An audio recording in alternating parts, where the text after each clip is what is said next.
really, really fast. I remember I speed up and slow down just to piss Mike off. Azaleas. Vises.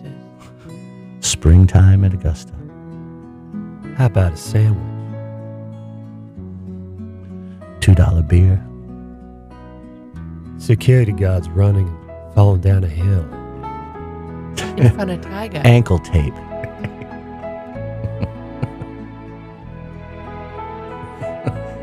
Did anybody catch that runner? Reprimanded. Looking at the want ads. You might be gone. Yeah. Parking place taken away. At the Masters. Poor guy. Lost my badge. Badge is gone. I'd be curious to know what happened there. And the other security guard didn't know to go to Tiger or to him because right after it happened, you see the other guy, he didn't know who to look at because this guy's down on the ground, sprawled out. Tiger's limping away. Oh, man. That was a bad scene. I didn't even see it. They did. Then, of course, they showed it in slow motion 5 times. So that was the funny. On the 13th tee, Mike, you have to Google it because it's. Yeah. I'm sure the locker rooms, which we'll talk about in a minute. Zach Johnson was taking his practice swings, and obviously he got too close to the ball. So his practice swing, his toe of the club hit the ball dead sideways into the tee marker, which was right in front of, I think, Poulter or the other player they're playing with. I mean, it would have whacked. It even said, "Who would that have hit?" And it was so, looks so, make your swing and your ball goes clack, clack, and it bounced onto the tee about 10 feet. Yeah. Oh, and Poulter, who was just funny. I mean, I'm a big fan, and he just died. He started laughing. And Zach's looking around, what do I do? Because I think it used to be a penalty. You had to play it, but now it's not an intentional swing. So, well, then I guess the question is, did he, if he didn't, I think even before the rule changes, if he didn't address the golf ball. But he made a swing. It didn't bop the ball like you get nervous when you knock it off the tee. This was a swing. So he was not intending to hit the ball with that swing, but it was pretty kind of, you don't see it, ever. So it kind of, and it was on the live broadcast. It was happening. So it's not like they came back to it. This just happened. But there it is. I got it right here. You see it? Oh, jeez. You see it? And then he went. Look at him. Look. He's like, I don't know what to do. Then he ran to pick it. He's trying to figure out. His initial reaction is to run and pick it up. Yeah. Can I touch this? Do I have to play it? That is too funny. But so, what are you guys? Other surprises? What surprised you guys about? This event besides Rosie missing the cut, which I think surprised so many people. Big surprise. And I gotta say, I hate to say this, but I was surprised at DeChambeau. The last 7 holes of the first round to shoot 6 under, that's insane. And to hit that pin and not have the ball going on 18. And it's not that I don't like DeChambeau, and it's not that he hasn't been playing great. I don't know. I just didn't think that. I don't think his game. I didn't think it fit that course. Well, it didn't yesterday. And he came back to earth yesterday, and that was another thing I was reminded, even though I haven't seen a lot of this. Every year, you get real excited after the first round, especially if there's golfers that you really like, and they're up at the lead. Yeah, and then you're reminded. Here comes after the cream. The second round, like just what you said here earlier, comes Billy, the cream, always. It doesn't, that first round, I mean, I don't want to say it means nothing. It means something, but it's not usually how the tournament's going to end. Yeah. That every year. The cream always comes up. Look at Jason Day. That whole thing. Is he so prone to injury or what, man? This guy's passing out of vertigo. His back goes out on him on times. This dude's always on his back at a golf course, and he plays well. But even though that happens, he's still right there. Yeah. He is prone to injuries, and it's not. I'm not making fun of injuries because I can relate. But yeah. So he's, and this is to your point about DeChambeau. All the champions and all the people who talk about it, and the only one that bugs me is Brandel. Oh my God, Brandel Chambly bugs me. But anyways, my gosh, you too. All of them say that the winners are the really creative, great short game players, but really creative. The imaginations, how to play that golf course. And I think DeChambeau is not so much imagination; he's more scientific. So there's a lot less artistic stuff going on. There's a lot of just linear. have you heard him talking about his air pressures and all kinds yeah. of... Well, the preparation that he puts into something like this is so incredible. Yeah. So I think, and this one, I think this golf course, you really have to have a feel. And Koepka, they asked him, what are you going to think about? He said the word nothing. Yeah. I love that. I'm not going to think about anything, which I think is impossible. But I think that's a neat statement that I'm not thinking about my golf swing. Yeah. I'm thinking about seeing a target and hitting the ball. Right. And I think that's all the greatest can do that. And I'm blown away with Tiger, how he controls his emotion after his fist bump. Because the place is erupting. Yeah. My heartbeat's going crazy, upset. And then you look at him, and he's standing there calm, like nothing happened. Yeah, I really. And even if that. he misses a 5-4-footer, or if he makes the bomb, you can't tell the difference. Yeah, and that's insane. That is really. I don't think his blood pressure changes. Yeah, he was. Mine did. Watching him make those. The galleries are going nuts. Yeah. Did you notice? And Josie noticed. And I noticed. I don't know if you did, but Tiger and Phil are both chewing gum. Yes, I noticed. Did you notice? That. And chewing gum is a way to relax. Mm-hmm. I tried to get Jack Averett to chew gum, but he said, I don't like gum. I do it all the time. Because his brain was going nuts, and it slows things down. And Josie introduced that to me. It's a technique that that she's learned in her education, and God, they both are. Yeah. And Mickelson normally does, though, doesn't he? Because Tiger normally doesn't. I've never seen Tiger do it I don't before. I think Mickelson does. I don't think Tiger. I never did, but he's chewing it, but he just seems so. Yeah. I chew gum all the time. That was a sign thing, by the way, in the radio. That was nice. I chew gum almost all the time. Yeah, I know you do. Yeah, you offer me gum quite often. Yeah. And with my mouth open on purpose when we're playing. Well, yeah, that one time we swapped gums. That was kind of neat, but that was in the private. We were back at I'm so used Chew to Min chewing Corner. We were down there at the Chew Corner. That's right. Yeah. I've been on the golf course before, and I've run out of gum, and I just grab some leaves. And just chaw on that. Start chawing on that. Yeah, if you look underneath carts and stuff, you get some of the tar that comes up off, it's a chewy, sappy substance. Oh, that stuff's great. It's tar and tree sap. Yeah. And kind of fertilizer stuff. You know what that's like? Just put that a pinch between your cheek and gum. It's awesome. It's just like when you cook eggs in the morning, and you get a little bit of that brown residue on the pan from scrambled eggs. I love that stuff. Scrape that off. Put that in my... And speaking of ladies, did you watch the Saturday? Did you watch the tournament with last week? It was last week's show, the amateur ladies? Yeah. How awesome. That was amazing. Unbelievable. Awesome. Unbelievable. It's so great for golf, and it was so great to watch. Yeah. And I didn't know what to expect. And that was what a great way to start the Masters week. Girls can play. It was so interesting to Some girls can play golf. Although they played a 6,300 what different personalities they were, too. How different they went at the game. But the sportsmanship was wonderful. Awesome. Yeah. So that was good. I hope that stays. And I love that they're doing it with the amateur, because they kept saying, why don't you bring, the media, when you bring an LPGA Tour event there? And they're all about, the Masters does what the Masters wants to do, which is kind of cool.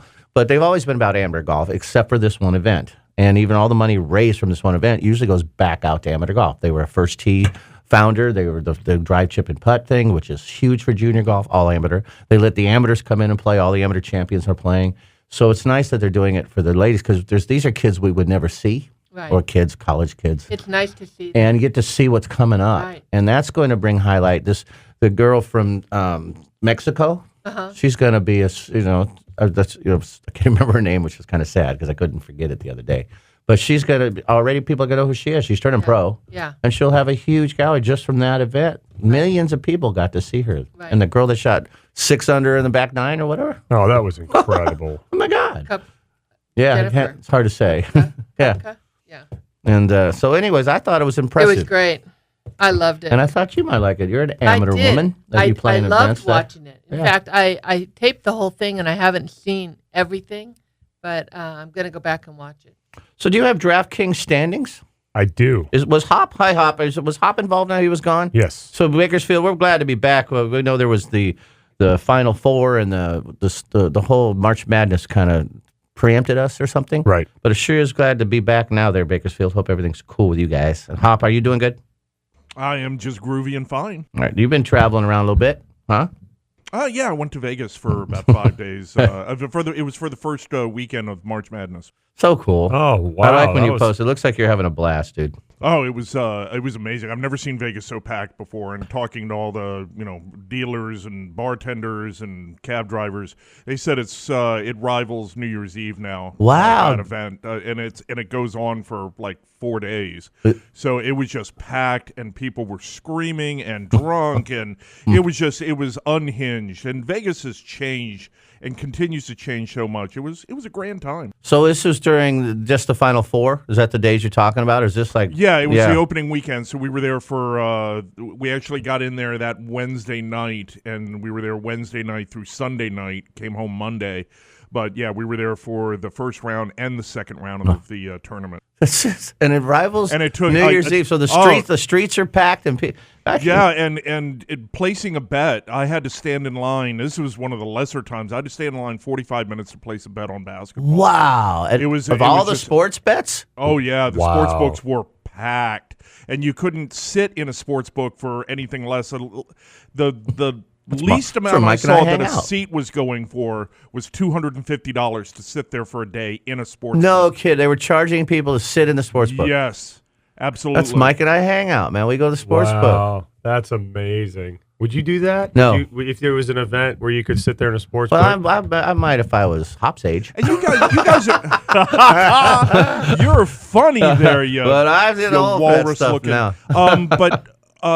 No, you guys have been to Vegas a lot. You remember where the Imperial the Palace, old- which is now the Lynx, Yeah. LINQ or whatever. Yeah, it's it's where you called. could go get the big wheel. You walk all the way through it. You get on Yeah. that giant wheel. The link. And the Lynx has got a really nice sports book. It's got couches. They had isolated areas, couches where you could sit up to you and 8 of your buddies that you could rent for $4,000 a day. Oh, my gosh. to sit there. That included a buffet, by the way. I bet. Oh, well, that's okay, nice that's of them. better. They probably I feel had better. a runner that would take your bets, though. I would bet there's somebody came over. No, Maybe. Yeah, but they the might. television setups there were awesome. They were like pillars that were about 4 foot wide by about 8 foot tall in the middle of these couches, and they had various TVs set within them, so you could watch from every angle on TVs as small as, say, maybe 20 inches up to about 70 inches. It was amazing. That's pretty My cool. goodness, that's crazy. And- One of the craziest times I've ever gone there was, and I had a blast, just like what Hop was saying. I went to the opening games of the NFL. You season. kids, you children. And it was cool because we went to the sports book. We went to the Rio, and then the Rio was running a contest where the bar that you and I frequent when we go there, they had a stage they put there. And There goes our privacy, man. Yeah, well, I didn't say which bar. And they had 2 massive reclining chairs, and they would do a drawing. So who gets to sit Who in it? gets to sit in the massive chairs, and they had waitresses coming up, get anything you want. You got all the food around your chair, and then like you're high in center, like looking up at all the football You're screens. funny. King. It was awesome. Joe's and I went after Christmas before New Year's week, right? And that we thought it'd be a quiet week. It's not anymore, is it? The world shows up right after Christmas and gets ready for New Year's Eve. Wow. You know what I mean? That town just starts to fill and fill and fill. And That is so and New Year's cool. Eve. I've never Hop. Have you been there New Year's Eve? I've heard it was they closed down. No, I've never Vegas been there Boulevard. for New Year's Eve. The closest thing I've ever been, we used to go for regular trips on division playoff weekend, NFL division playoff weekend, because it was a lesser weekend. It's not like the conference playoffs or the Super Bowl. So we would used to go for that, and it was busy, but I've never seen it anything like this. Was it a diverse people of all ages, or was it a lot? Yeah. So But, was it just college kids? But there were large groups of men. I mean, I was there with a group of guys. There was a grand total of 5 of us, but that was a common sight. Guys standing around, each one with a beer in their hand. 3 of them may have ball caps, and and they would just be screaming at the television sets. Yeah. Wow. Nikki, then Mike, I don't know if you've read this, but I think it's Nikki, but I'm not sure. But somebody in Vegas, speaking of sports books, put $85,000 on Tiger to win, and they took the bet at 14-1. And it could be the biggest single bet payout on a sports bet in history. He's going 14-1. It's 1.2 mil, Wow. 1.9 something million. Was it you, Nikki? I wish. Somebody did it, and they have Wow. when they did it in electronically, they had to verify. Did you mean $8,500? Did you mean $85? $850? No, it was $85,000 for Tiger to win. How do you think this guy's doing right now? He's 80. That's true. Look, he's getting his experience, his emotions. Who can afford $85,000? Well, speaking of the bets and stuff, wasn't you, Nikki? I thought it could be you, Nikki. It was not me. I was thinking the same thing. I know. Why don't we take a break? We'll come back with DraftKings stuff. Yeah, cool. For the Golf Talk. I wish Radio Hop crew. was in that. But He is. Oh, he is in that. He is in here. Well, right on. Yeah, he's got a great name too. I still don't know how to do half that stuff. I did post a little picture of me. I saw that. Skinny Billy. That was impressive. You want to hear what Tiger said after the whole security guard thing? I've been hit by others. No. Yeah, well, kind of. He says, it's all good. Accidents happen. I've had galleries run over me. He said, yeah. It's so funny. Mike gets that when we get to Rio. Yes, When exactly. you play in front of a lot of people, things happen. So funny. Thanks to McPhee's Grill for partnering with us here on Golf Talk Radio with Mike and Billy. McPhee'sGrill.com. 805-434-3204 is their phone number. Located in downtown Templeton, California. Check out their aged Angus ribeye steak, porterhouse, or filet mignon. Don't forget about Ian's famous barbecue sauce. McPhee'sGrill.com. We'll be right back. Stay with us.